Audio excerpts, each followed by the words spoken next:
सभी सखियों, सहेलियों को, श्रोताओं को सोनाली पाठक का सप्रेम नमस्कार। मंजरी, आपको भी हमारा नमस्कार।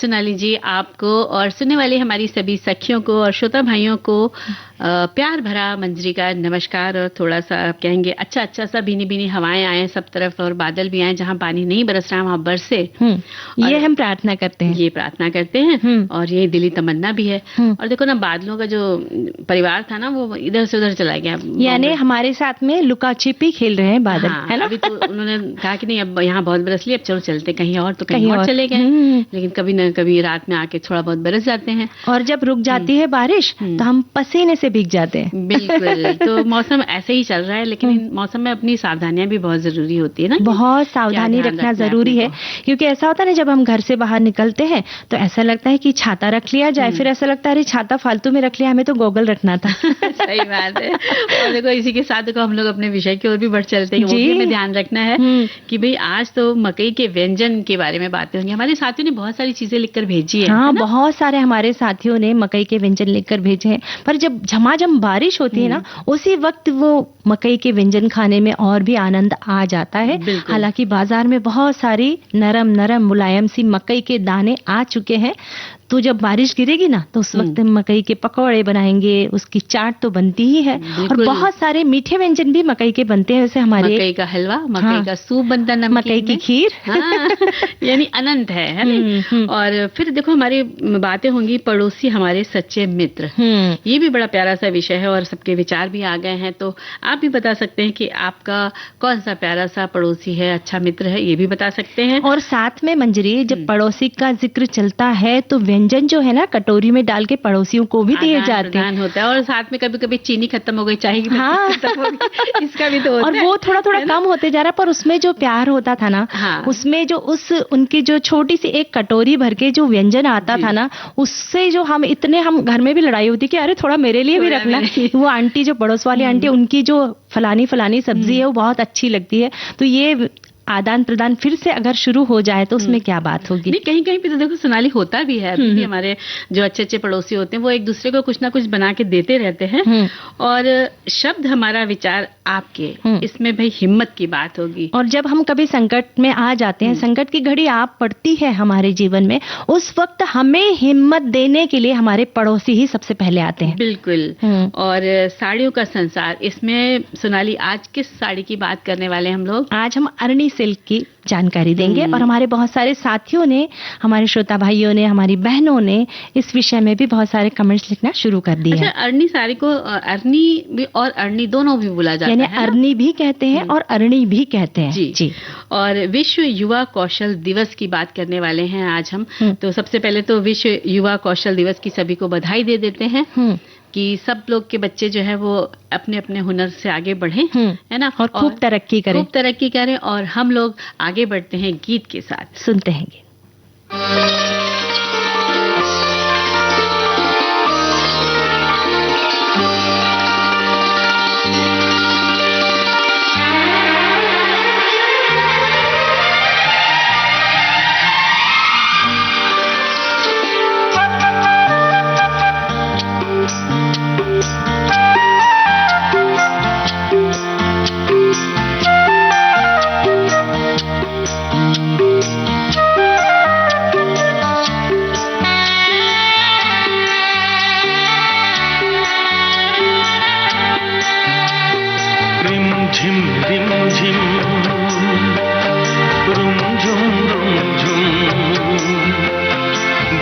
भीगी रुत में तुम चलते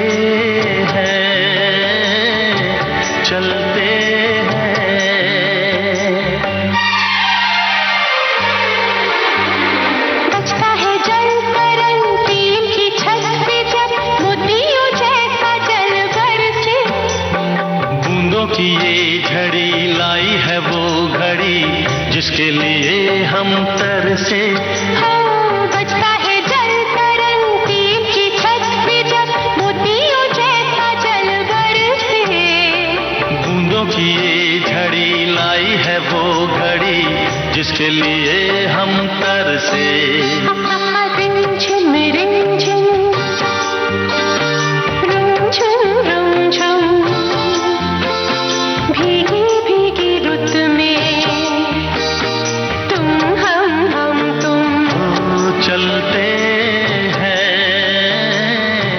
चलते हैं।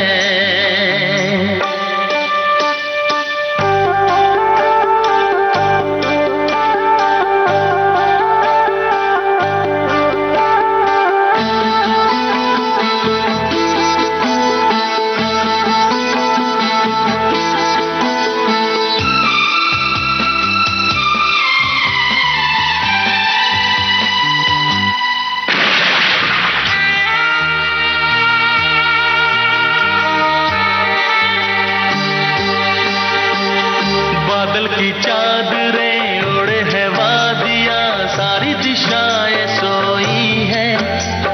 सपनों के गाँव में भीगी सी छाँव में दो आत्माएं खोई है। ओ बादल की चादरें ओढ़े है वादियाँ, सारी दिशाएं सोई है। सपनों के गाँव में भीगी सी छाँव में दो आत्माएं खोई है। रिमझिम रिमझिम ला रुमझुम रुमझुम, ला भीगी भीगी रुत में हा तुम हम तुम। चलते हैं, चलते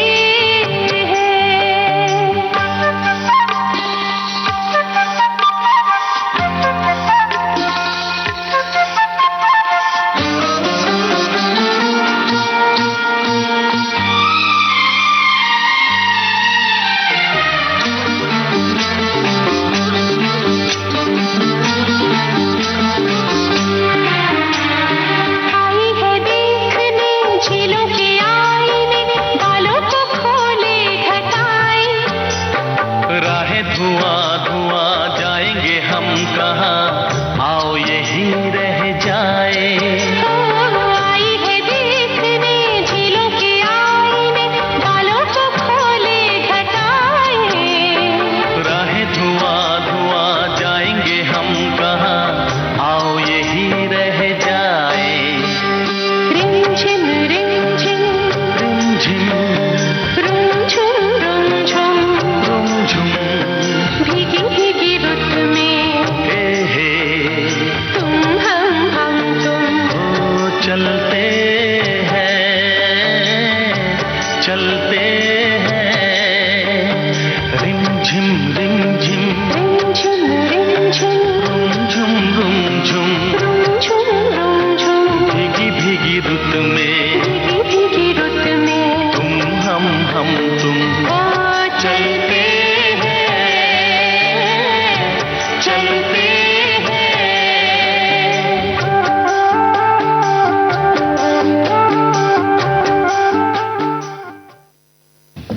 तो हम भी चलते हैं। बिल्कुल। विश्व युवा कौशल दिवस की बात करने वाले हैं और हर वर्ष सोनाली 15 जुलाई को ये मनाया जाता है। इसकी शुरुआत यूनाइटेड नेशंस द्वारा वर्ष 2014 में की गई थी ताकि युवाओं को रोजगार, उद्यमिता और सतत विकास के लिए आवश्यक कौशलों के महत्व के प्रति जागरूक किया जा सके। पहले की शिक्षा में और आज की शिक्षा में बहुत बदलाव हुआ है। आज इतने सारे तकनीकी कोर्स उपलब्ध हो गए हैं कि युवाओं को बेहतर करियर के लिए वो उनको अपनी रुचि अनुसार चुन सकते हैं। जैसे पहले होता था ना कि शिक्षक, डॉक्टर, इंजीनियर और बैंक जॉब के बारे में या बिजनेस कर लेंगे या दुकान खोल लेंगे जैसा सोचा जाता था। इनके अलावा भी बहुत से कोर्स हैं। लोगों की सोच बदली है क्योंकि आज इंटरनेट जुड़ गया है, जिसका उद्देश्य यही है कि युवाओं को रोजगार परक एवं तकनीकी कौशल प्रदान करना। यानी कि समय के साथ साथ बदलाव हुआ है और हमारे युवाओं ने भी, युवतियों ने भी इस चीज को स्वीकारा है। ये बहुत अच्छी बात आपने कही। और कौशल विकास के माध्यम से आत्मनिर्भरता को बढ़ावा देना है। साथ ही युवाओं को कुछ कौशल सीखने चाहिए, जैसे कि कम्युनिकेशन स्किल की बात की जाए तो संचार कौशल, यानी अपनी बात स्पष्ट और प्रभावी ढंग से कहना और दूसरों को ध्यान से सुनना। साथ ही डिजिटल कौशल, यानी डिजिटल स्किल की बात की जाए तो उसमें कंप्यूटर है, फिर इंटरनेट है, ऑफिस सॉफ्टवेयर है, ऑनलाइन सुरक्षा है और नई तकनीकों का उपयोग करना। साथ ही एआई की समझ, एआई टूल्स की जिम्मेदारी से उपयोग और उसकी उत्पादकता को बढ़ावा देना। बिल्कुल।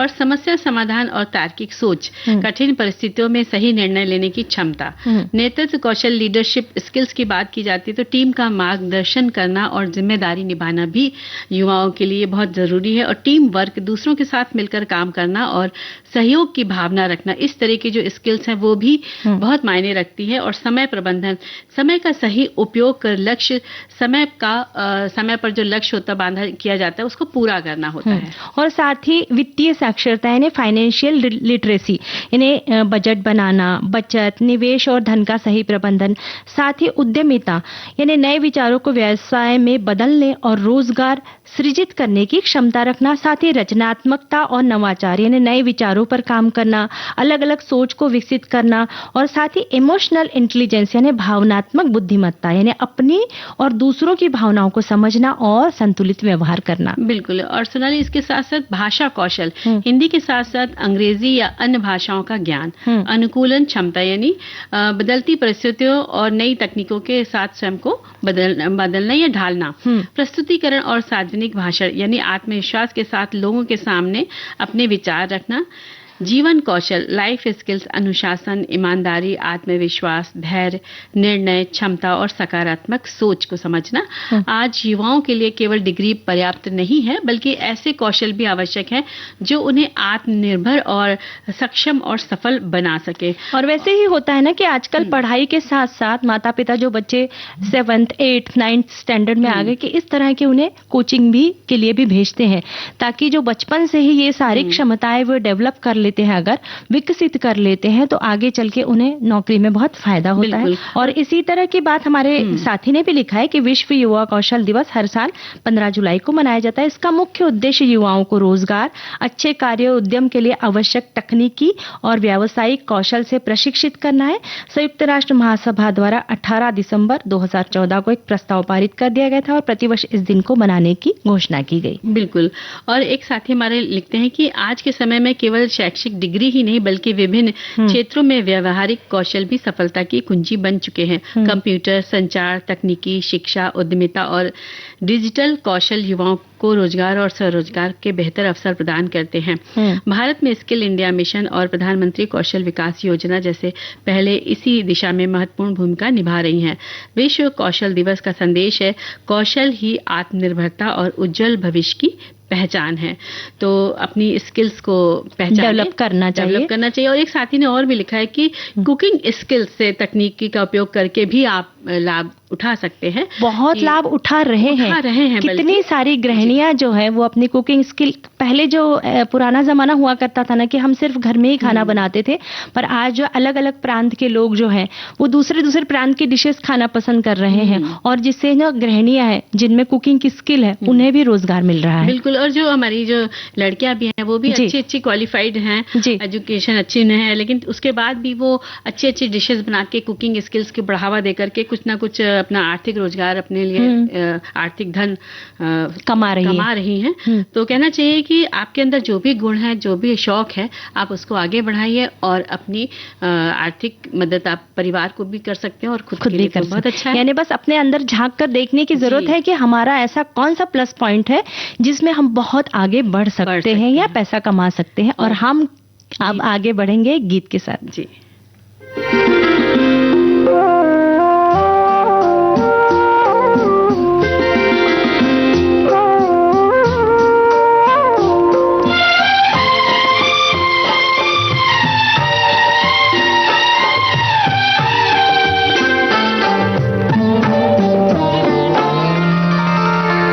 तू जो मेरे सुर में, तू जो मेरे सुर में सुर मिला ले, संग गा ले तो जिंदगी हो जाए सफल। तू जो मेरे मन का, तू जो मेरे मन का घर बना ले, मन लगा ले तो बंदगी हो जाए सफल। तू जो मेरे सुर में।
जाए सफल। तू जो मेरे मन का, तू जो मेरे मन का घर बना ले, मन लगा ले, तो बंदगी हो जाए सफल। तू जो मेरे सुर में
तू जो मेरे सुर मिला ले, संग गा ले, तो जिंदगी हो जाए सफल। तू जो मेरे सुर में। तो सोनाली, बहुत प्यारा सा ये गीत था। तो जैसे इन्होंने कहा कि तू जो मेरे सुर में सुर मिला ले, तो इसी तरह हम सखियों में, सखी सहेली में भी हम दोनों सखियों का भी ऐसे ही रहता है कि एक दूसरे के साथ तालमेल बैठा के हम लोग आगे बढ़ते रहते हैं। और जब हम साड़ी पहनते हैं फिर उस वक्त उस समय भी एक दूसरे की तारीफ करते हैं, और हमें तालमेल भी बहुत बिठाना पड़ता है। बिल्कुल। तो देखो, आज हम बात करने वाले हैं अरनी सिल्क साड़ी की, जिसे अरनी या अरणी भी कहा जाता है। अरनी सिल्क साड़ी भारत के प्रसिद्ध पारंपरिक रेशमी साड़ियों में से एक है। इसका निर्माण मुख्य रूप से तमिलनाडु के तिरुवन्नामलाई जिले के अरनी नगर में किया जाता है।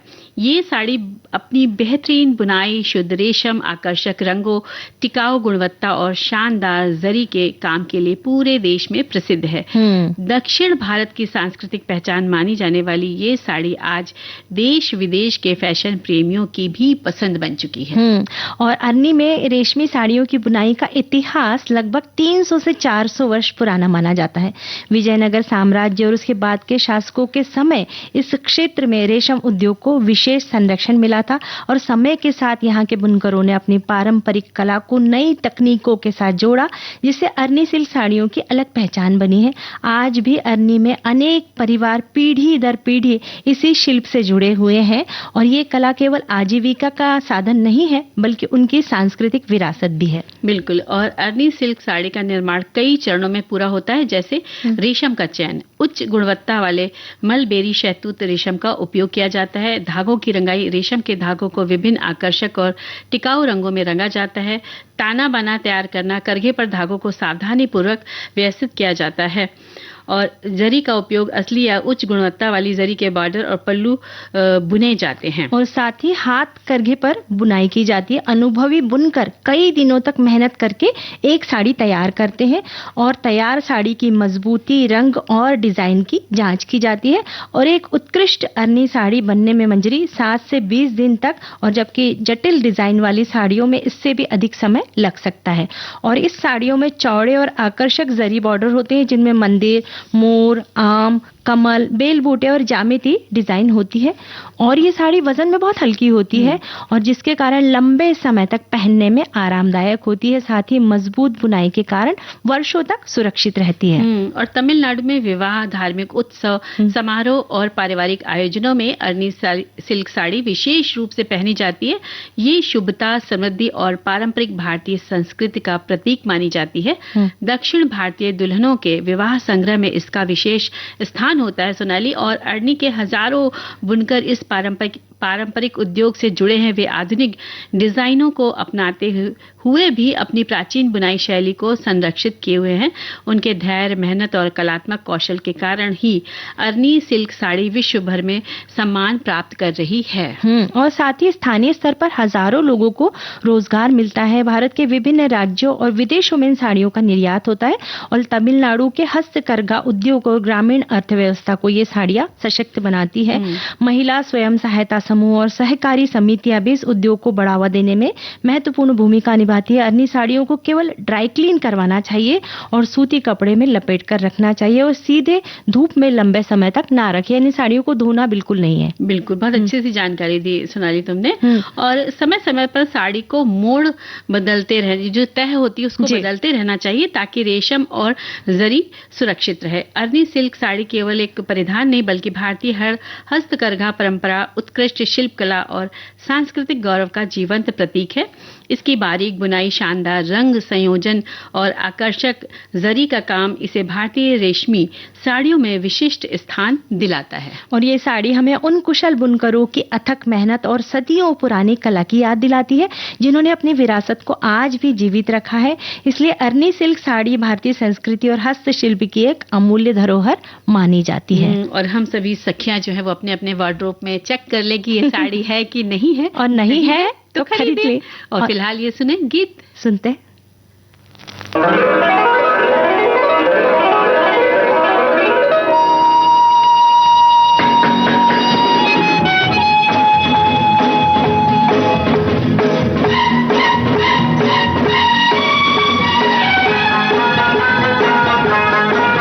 क्या खूब लगती हो, बड़ी सुंदर दिखती हो।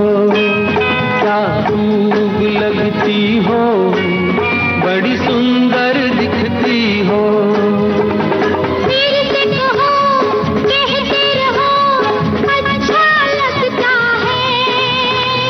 जीवन का हर सपना अब सच्चा लगता है। क्या खूब लगती हो, बड़ी सुंदर दिखती हो। क्या खूब लगती हो, बड़ी सुंदर दिखती हो।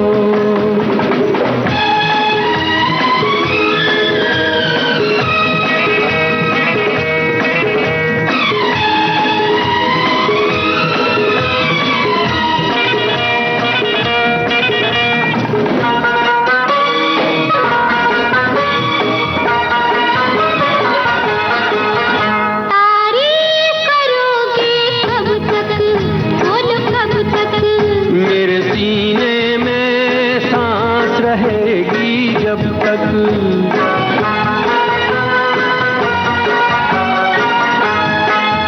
कब तक मैं रहूंगी मन में, हाँ मन में। सूरज होगा जब तक नील गगन में। फिर से कहो, कहते रहो, अच्छा लगता है। जीवन का हर सपना अब सच्चा लगता है। ओ क्या खूब लगती हो, बड़ी सुंदर दिखती हो। तुम प्यार से प्यारी हो, तुम जान हमारी हो।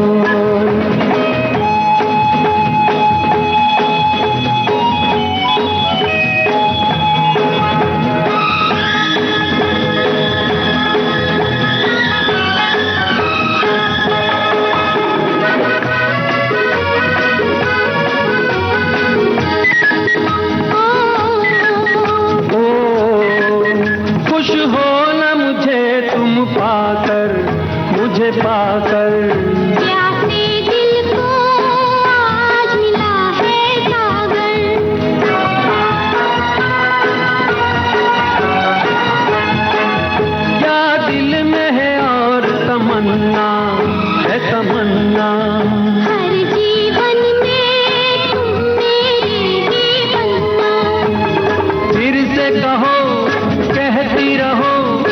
अच्छा लगता है।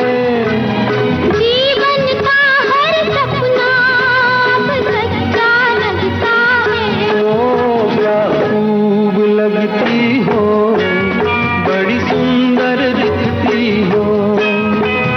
प्यार से प्यारे हो, तुम जान हमारी हो। प्यार से प्यारे हो, तुम जान हमारी हो।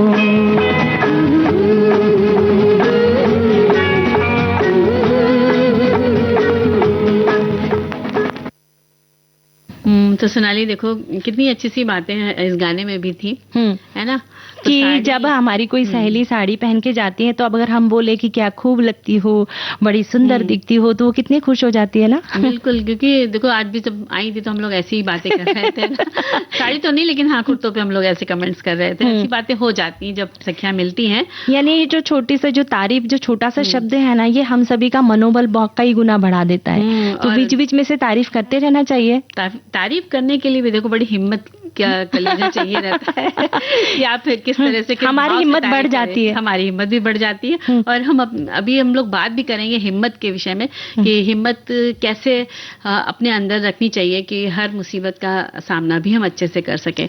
तो हमारे बहुत सारे विचार आ ही चुके हैं। तो अब अंतराल का समय हो चुका है, तो लेते हैं अंतराल।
अंतराल के बाद हम हाजिर हैं। कार्यक्रम है सखी सहेली।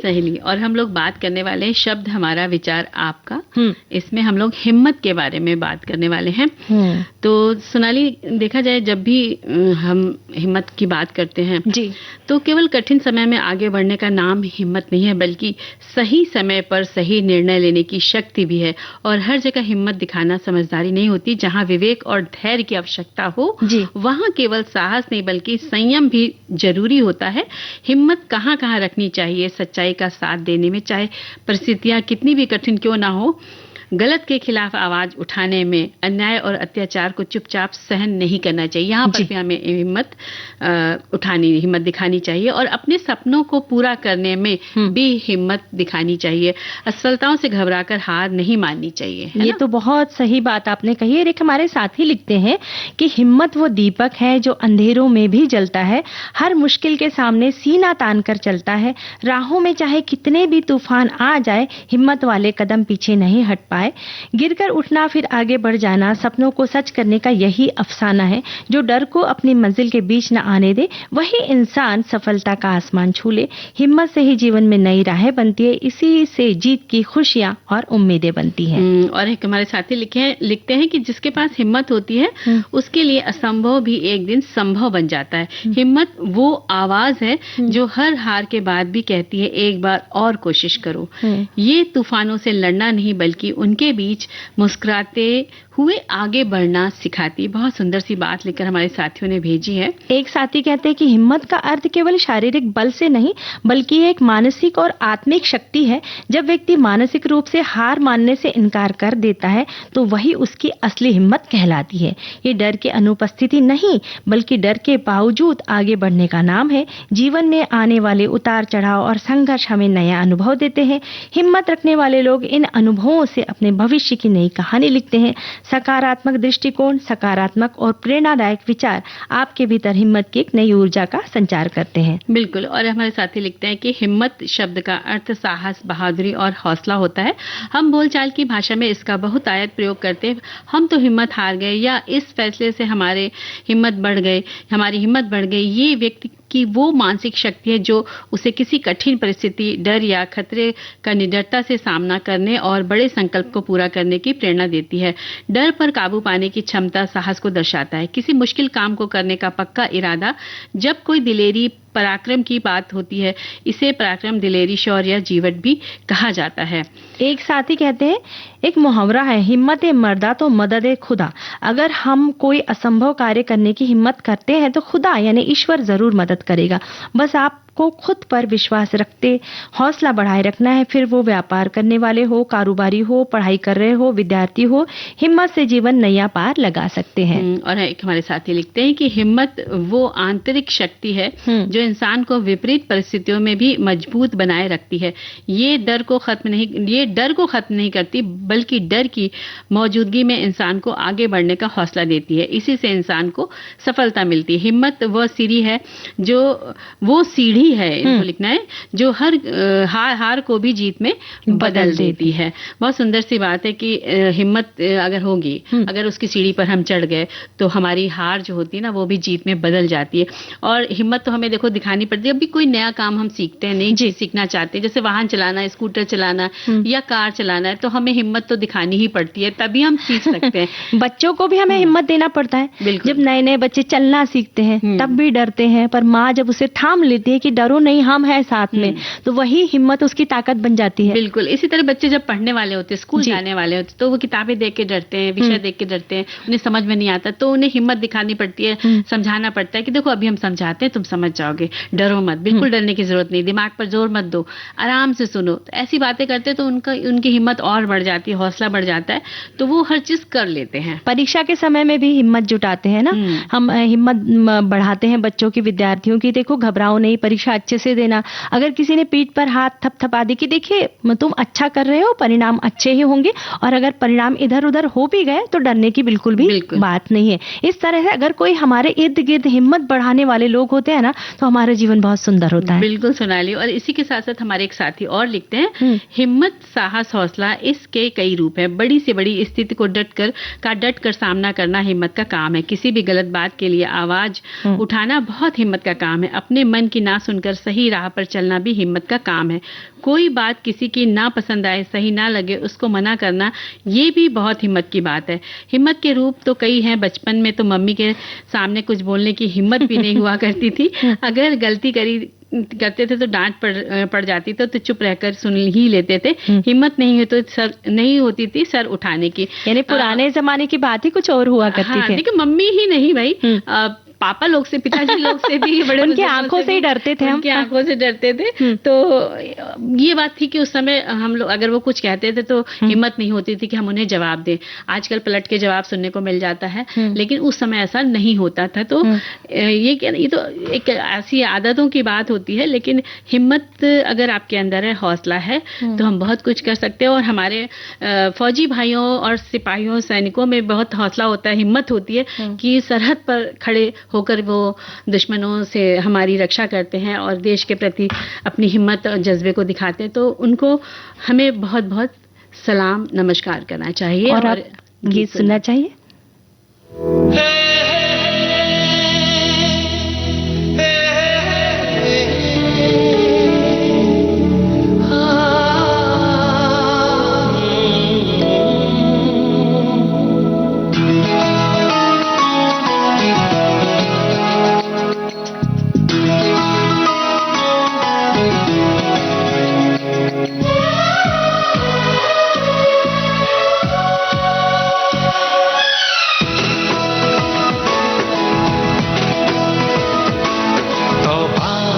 तुम्हारे ये इशारे, हम तो दीवाने हैं तुम्हारे।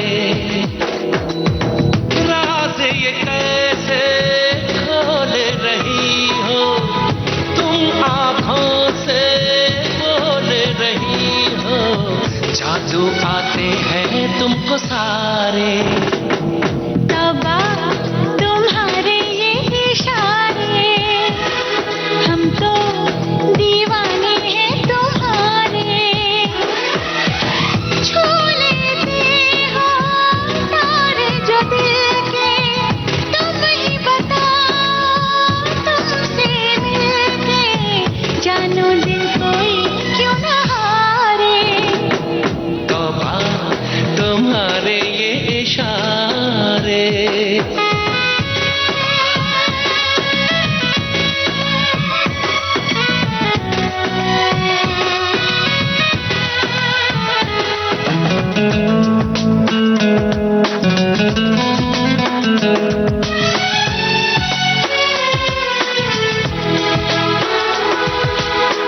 जिस्म दमकता जादू जादू, जुल्फ घनेरी खुशबू खुशबू। सांसें हमारी महकी महकी, नजरें तुम्हारी बहकी बहकी। तुम्हारा बदन है जैसे चमन, होश उड़ा दे ये नजारे। तौबा तुम्हारे ये इशारे, हम तो दीवाने हैं तुम्हारे। ओ रात ये कैसे खोल रही हो, तुम आँखों से बोल रही हो। जादू आते हैं तुमको सारे।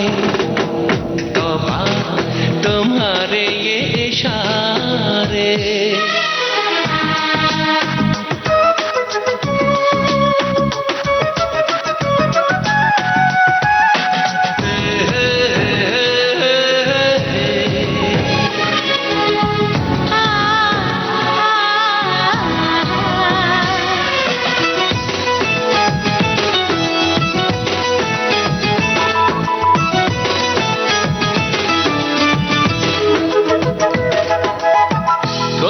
नशा है छलका छलका, होश बचा है हल्का हल्का।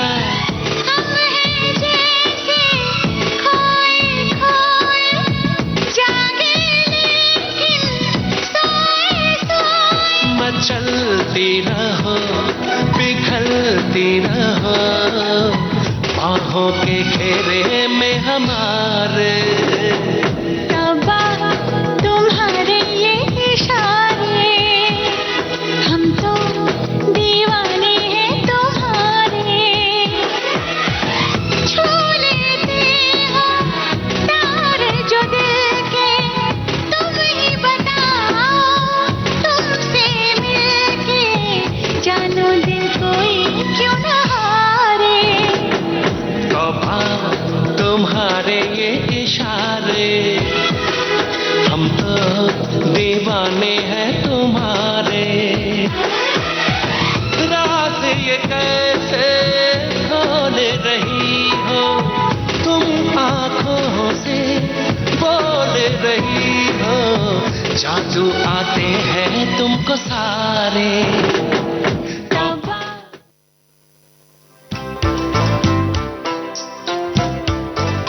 जानी मानी लेखिका और निर्देशिका सीमा कपूर से एक मुलाकात। क्या होता है जब राइटर एक चीज लिखता है तो उसका एक ख्वाब होता है कि इसको मैं जीवंत कैसे करूं।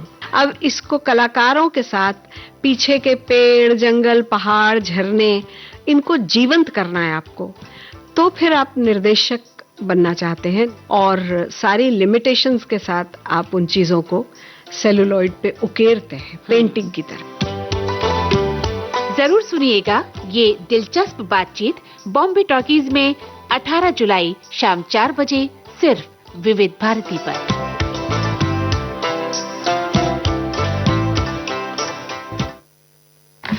तो भाई देखो सोनाली, अब हमारी बात होने वाली है पड़ोसी हमारे सच्चे मित्र। इस पर हमारे साथी लिखते हैं कि इसका जवाब एक लाइन में नहीं है। पड़ोसी हो सकते हैं सच्चे मित्र, पर होते ही हैं, ऐसा जरूरी नहीं। रात 2 बजे तबीयत बिगड़े उस समय दोस्त और रिश्तेदार फोन पर होंगे, पर पड़ोसी दीवार के उस पार हर दिन की छोटी छोटी जरूरतें आपसी रिश्ते को गहरा करती हैं। लेकिन यही पड़ोसी मित्र कब नहीं बन पाते, जब सिर्फ दीवारें साझा हों, पर दिल नहीं। ईर्ष्या, राजनीति, शोर शराबा या दखलंदाजी से पड़ोस का रिश्ता खराब भी हो सकता है। तब वो सिर्फ फ्लैट नंबर बनकर रह जाते हैं। पड़ोसी अपने आप में मित्र नहीं होते, उन्हें मित्र बनाया जाता है। एक नमस्ते, एक कप चाय, त्योहार पर एक प्लेट मिठाई, बस इतनी पहल से दीवारों के बीच का रिश्ता भी दिल का रिश्ता बन जाता है। वाकई में जब कोई दिक्कत होती है तो एक दूसरे के ही काम आते हैं। हमारे पड़ोसी जो भी होते हैं, सब किसी के भी पड़ोसी हो, वो एक दूसरे के काम ही आते हैं।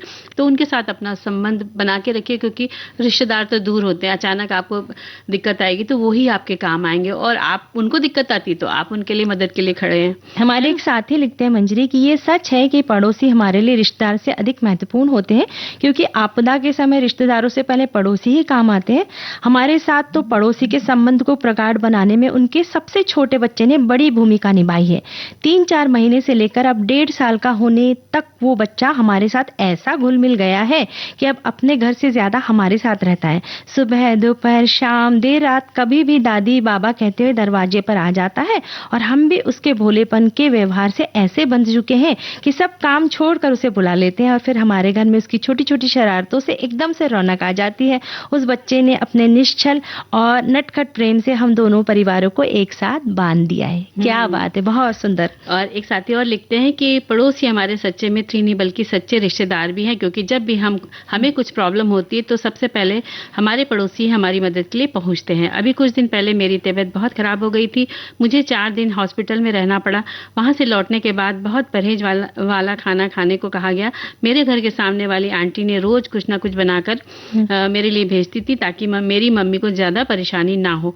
मना करने पर बोलती थी कि जब मुझे जरूरत होती है तब तुम भी तो जी जान से सेवा करती। वाकई में एक दूसरे के साथ ऐसा ही व्यवहार रहेगा तो आपका घर परिवार और आपके अगल बगल से लेकर पूरा मोहल्ला भी खुशहाल रहेगा, क्योंकि सबके पड़ोसी ऐसे हो जाएं तो। एक साथी ने लिखा है कि पहले सगे संबंधी तो दूर दूर रहते हैं। इस बात पर यह कहावत पड़ी होगी कि सगा पड़ोसी इसलिए जो अच्छे संबंध हो तो वो ही पहले सुख दुख में भागीदार बनता है, इसलिए पड़ोसियों के साथ संबंध अच्छे होने चाहिए। बिल्कुल। और एक साथी हमारे लिखते हैं कि एकल या विभक्त कुटुंब पद्धति में अब पड़ोसी हमारे सच्चे मित्र तथा रिश्तेदार बन रहे हैं। जी हाँ, कभी कभी वो हमारी प्राइवेसी को जरूर डिस्टर्ब कर देते हैं, परंतु सुख दुख और आपातकालीन संकट में वो ही तो सबसे पहले हमारे काम आते हैं, सहारा बन जाते हैं। बदलती समाज व्यवस्था में पड़ोसी जीवन का अहम हिस्सा है। त्योहारों की रौनक और सुख दुख के सच्चे साथी बन गए हैं। थोड़े बहुत अवगुण तो सभी में होते हैं, उन्हें भूल जाना चाहिए। दरवाजे से दरवाजा जुड़ा रहे दिलों का तार। खुशी, गम और हर मुश्किल में काम आते हैं पड़ोसी मित्र बार बार। क्या बात है। एक साथी लिखते हैं पड़ोसी हमारे सबसे निकटतम सहयोगी और सच्चे मित्र होते हैं। आपातकाल में दूर बैठे रिश्तेदारों से पहले पड़ोसी ही उपलब्ध होते हैं।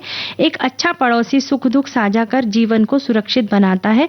और पड़ोसियों के या पड़ोस धर्म के बारे में हम अधिक पढ़ सकते हैं। यदि आप पड़ोसियों के साथ अपने संबंधों को और बेहतर बनाना चाहते हैं तो क्या आप जानना चाहेंगे एक दूसरे के साथ तालमेल और सद्भाव कैसे बढ़ाएं?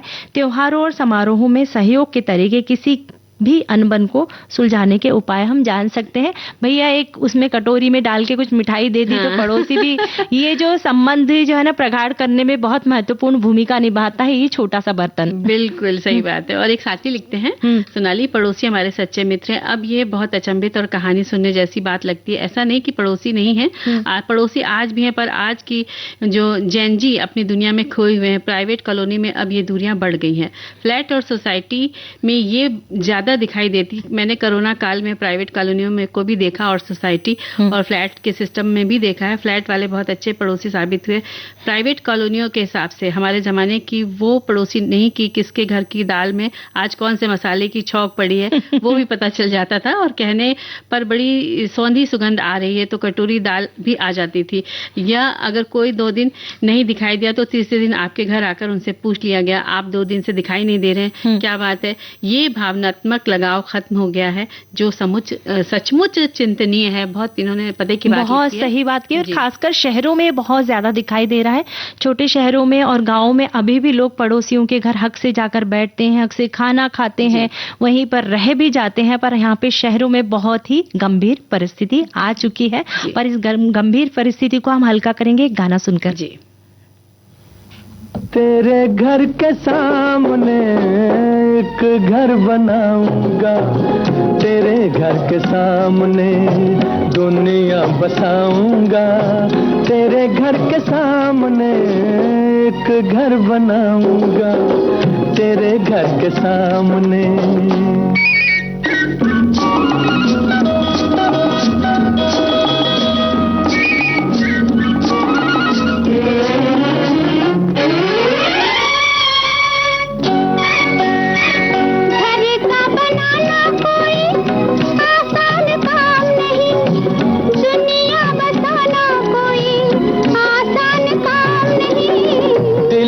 वफाएं हो तो तूफान किनारा है, बिजली हमारे लिए प्यार का इशारा है। तन मन लुटाऊंगा, तेरे घर के सामने दुनिया बसाऊंगा, तेरे घर के सामने एक घर बनाऊंगा, तेरे घर के सामने।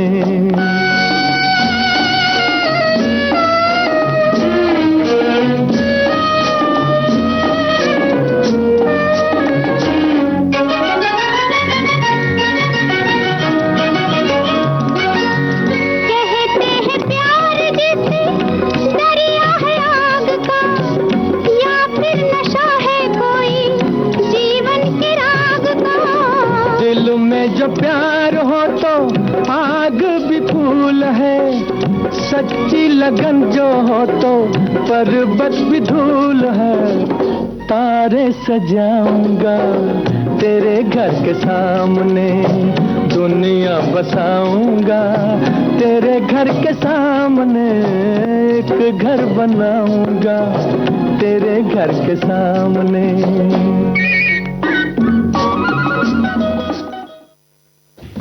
तो भाई देखो सोनाली, तुम आई तो मैं सोच रही थी आज तो तुम पक्का मुझे मकई के कुछ कुछ व्यंजन खिलाओगी, लेकिन तुम लाई नहीं। चलो हम रेसिपी पढ़ के संतुष्टि दे देते हैं। वे बारिश तो गिरने दो, उसके बाद में हम कुछ बारिश गिरने के बाद ही मकई खाने का आनंद बढ़ता है। है ना? चलो रेसिपी पढ़ के अपनी भूख को शांत कर लेते। हमारे साथी ने लिखकर भेजा है मकई की चाट। इसकी सामग्री नोट कीजिएगा। 1.5 कप या 2 कप स्वीट कॉर्न या देसी भुट्टे के दाने। सब्जियों में आपको लेना है 1 छोटा प्याज, 1 टमाटर और 1 हरी मिर्च। और मसाले में आपको लेना है 1 छोटा चम्मच चाट मसाला, आधा छोटा चम्मच लाल मिर्च पाउडर और आधा छोटा चम्मच जीरा पाउडर, और नमक आपके स्वाद के अनुसार, काला नमक या आप सादा नमक भी ले सकते हैं। और इसमें 1 बड़ा चम्मच मक्खन लेना है आपको, 1 बड़ा चम्मच नींबू का रस और बारीक कटा हुआ हरा धनिया। इसको बनाने की विधि है कि आप भुट्टो को उबाल लें। एक पैन या बर्तन में पानी डाल करके कॉर्न के दाने आप 5 से 10 मिनट उबालिए और इसको छान लीजिए। तड़का लगाने का लिए आपको एक पैन में मक्खन गरम करना है, उसमें उबले हुए कॉर्न 1-2 मिनट के लिए भूने। आप बिना भुने भी इसकी चाट बना सकती हैं। और भी इसमें मसाला मिलाएं, जो आपने फ्राई किया है उसको मसाला मिलाएं। 1 बड़े कटोरे में गरम या सामान्य कॉर्न लें और इसमें सभी कटी हुई सब्जियां, प्याज, टमाटर, हरी मिर्च और मसाले, चाट मसाला, जीरा पाउडर, लाल मिर्च, नमक आदि डालें, मिला लें। नींबू का रस डाल दें, हरा धनिया डालकर अच्छी तरह से आप मिलाएं और ये आपकी चटपटी मसालेदार कॉर्न चाट तैयार होगी। यानी जो लोग डाइटिंग करते हैं वो भी खा सकते हैं। बिल्कुल खा सकते हैं। अनार के दाने भी आप डाल सकते हैं और पड़ोसियों को चाहे तो दें आप, है ना? और मकई का हलवा बनाने की विधि लिखकर भेजी है कि ताजे नरम कच्चे भुट्टे के दाने को मिक्सी में से पीस ले, फिर एक पैन में घी गरम करके भुना हुआ मकई का पेस्ट डाले।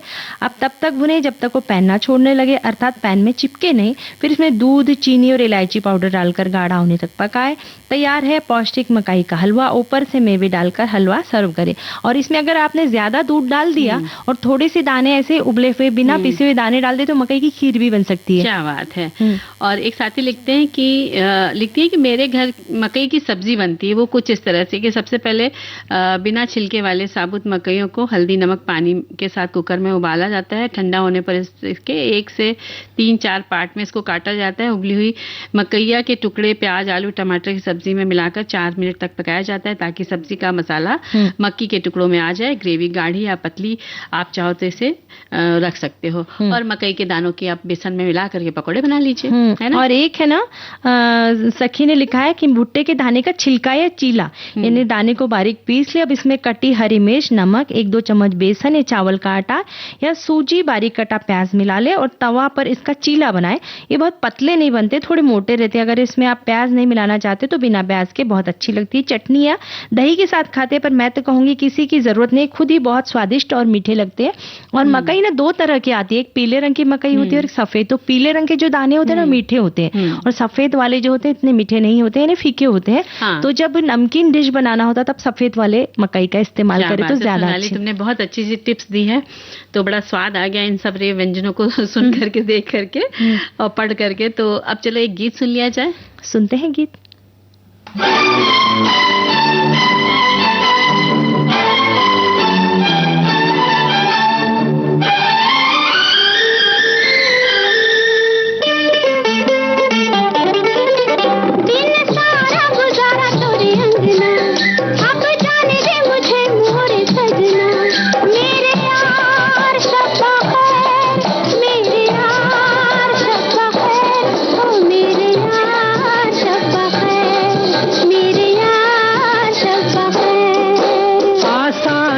जाना महफिल से, वो कैसे जाओगे निकल कर दिल से।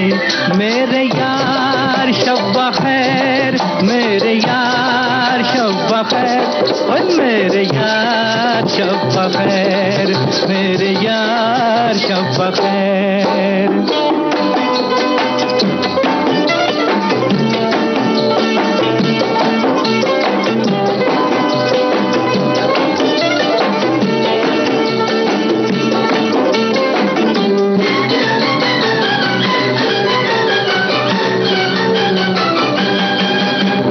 दिल बर दिल तो कहे तेरी राहों को रोक लूं मैं। ओ दिल बर दिल तो कहे तेरी राहों को रोक लूं मैं। आई बिरहा की रात अब बतला दे क्या करूं मैं। आई बिरहा की रात अब बतला दे क्या करूं मैं। याद आएंगी ये बातें तुम्हारी, तड़पेगी मोहब्बत हमारी। मेरे यार शब्बा खैर, मेरे यार शब्बा खैर, और मेरे यार शब्बा खैर, मेरे यार शब्बा खैर।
तो सोनाली, मकई के सूप के बारे में भी बता देते कि मकई के दाने इसकी लेना है आपको, गाजर, शिमला मिर्च, अदरक, काली मिर्च, नमक, कॉर्नफ्लोर लेना है और सब्जियों को हल्का भूने, पानी में डालकर उबालें, थोड़ा कॉर्न पीसकर मिलाएं ताकि सूप गाढ़ा हो जाए और गर्मा गर्म आप इसको परोसें।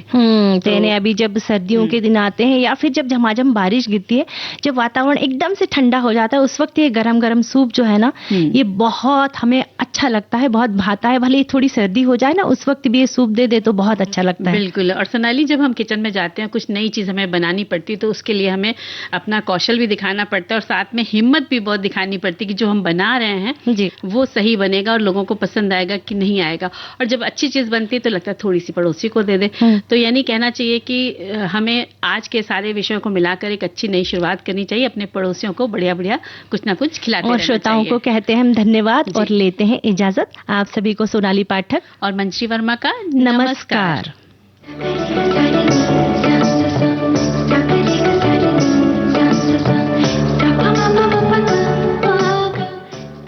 सखी सहेली कार्यक्रम की प्रस्तुतकर्ता अनुश्री पाठक। सहेली